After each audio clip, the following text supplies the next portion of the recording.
So, guys, I really want to say that I enjoyed the show tonight at the SNHU Arena. And, like, the only detriment tonight was that fact that, when I got off the train, it was like $60 to go from, Durham all the way to Manchester. But I'm really enjoying my time here. Manchester's a very beautiful city. So the show kicks off with the Hurt Business, just talking about business and, showing footage of what happened last week. And then Swerve comes out and the whole crowd was like all really excited. And they're all like really just, pumped. And Swerve just said that he's going to have a match with Bobby Lashley, short, sweet, simple, and to the point. And sometimes you need that. You don't need that Dostoevskian, well, I'm going to ramble. So he was pissed. He got to the point. We move on to the next thing. And the next thing was Orange Cassidy and Darby Allin versus Claudio and Pac.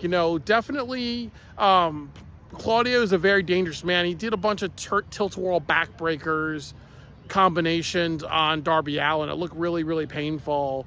And you saw like the mix of all their styles, really. So you saw like Pac, the high flyer, the good at counters.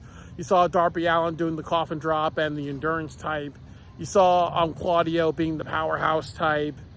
And, you also saw Orange Cassidy giving the orange punches and doing other stuff.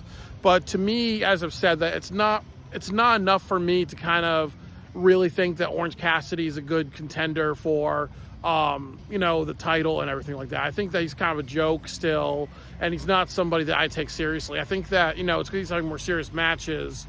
But, come on. I think he's kind of like maybe a D-grade Kenny Omega almost, with like the way he does his moves. But, there's really nothing it's a waste of a match, it's a waste of main event, really, to have him and Moxley. Orange Cassidy's still Mr. Comedy Kicks to me. So Darby Allin's the real star in this. I think that people are really looking more forward to Darby Allin versus Moxley at World's End. I think that that's the direction that they're going to go in.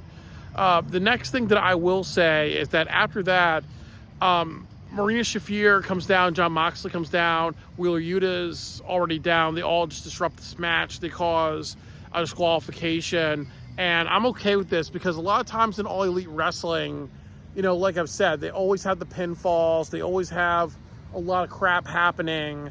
And then there's a winner or loser. They don't really have disqualifications and all that, really. So once again, I appreciate, that breakup of monotony. And then it was a little bad because what happened was the conglomeration came down and they chased off the Moxley faction. And it was a little stupid because what happened was that after that, they were more focused on the match that they're having with the Learning Tree. So it's almost like saying, okay, these people are out here, but now you see them kind of set up furniture. You see them kind of change focus, really. I think that that's just a hard dynamic when you're focused on like two enemies, really. It's just a hard kind of transition, really. But the match between Learning Tree and the conglomeration was like beyond excellent. It was crazy. Kyle O'Reilly, Mark Briscoe stepped up, really. And then also, Jericho did a great job. Brian Keith did a great job. And, Kyle O'Reilly really stepped up. So I really, really, really appreciate that, when it comes to like the hardcore matches and having endurance and doing spots, they do a great job. But the problem is that they almost are relying a little too much. I think that maybe in the past, 2 months, they probably had 3 or 4 hardcore matches. So they really, really have to get to a new feud. They have to get to more Ishii versus Jericho and then move on to post-conglomeration. There has to be other opponents because it's starting to get a little monotonous. So the next thing that happened after that was Adam Cole versus Aleister Black. I was happy with the match. And the one thing that I really liked about the match was that it really felt that Adam Cole was not trying to sell an injury. He was trying to sell that he was a bit banged up, but he can still go, but not to the level that he did before, really. I think that it really showed that Aleister Black losing does not make him look like he's losing to a one-legged man, and that's what they need to communicate. There were a couple of segments, Jay White and Adam Page. There was the Hook and Christian Cage segment. I had to walk out and get a soda during those. They had Penelope Ford versus Jamie Hayter. that was kind of like your penultimate match. It just got through it really quickly. Your main event was excellent. It was Ricochet and Hobbs, and then you had Takeshita and Kyle Fletcher. It was a hell of a match. They did a hell of a great job with all that, and it was really, really awesome.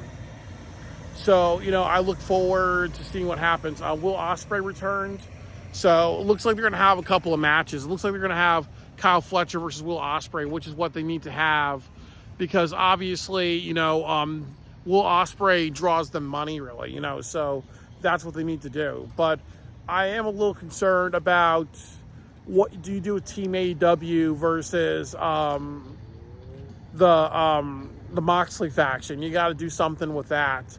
You also have to do something with the other members of the Don Callis family. What are you going to do with them, because they're actually hot right now, and are going to do something with the Undisputed Kingdom. The United Empire. Now you're going to do something with them. Not waste your talent. What are you going to do with the Undisputed Kingdom? Because I really think with the Undisputed Kingdom, it makes me really, really think that there's something that they can do with them to actually make them kind of stand out, So it's almost like right now, a lot of people are stepping up to the plate, really, and they got to have some matches at Full Gear to really show that they really mean business, So I want to grade the show for you guys. So overall, I would say that my enjoyment was 5 out of 5. I really enjoyed the show. There were some Ring of Honor matches that I enjoyed. There was a lot more people in Ring of Honor that who they were. So, I walked out at 10:30 because there were some matches that I didn't want to see in Ring of Honor. But no problem. The next thing that I want to say is that, was it worth $110? Hell yes, absolutely. Did they do a good job building to, Full Gear? I'm going to say, I'm going to give them a 5 out of 5 tonight, because they announced Lashley versus Swerve Strickland, and a lot of people want to see that match. It's very clear that they're going to do Fletcher versus Ospreay, and I really want to see that match as well. So they have a lot of really just things that are like, hell yes, I need big money matches. So the next thing that I will say is, do I look forward to the show tomorrow? Unfortunately, I think that I need to give it a 2 out of 5. The show tonight was so strong that, hell yes, I want to be there tomorrow. But the big problem is that they didn't really announce anything. If you look online, the last time I checked this morning, there was only one match announced, which was the Outrunners versus Top Flight. Tony Khan was asking everybody, hey guys, how many of you are going to go from, Manchester, New Hampshire to Providence? So obviously, he could have done something like say, okay, guys, here's the match card. I'm also going to announce it so people can actually, be really, really hyped. What would happen if he said we're going to have Ospreay, versus Hobbs? They're going to have like a friends match or something like that, So you could have just done a little bit more advertising, announced things a lot more. So, I have to give them like a 2 out of 5 for that.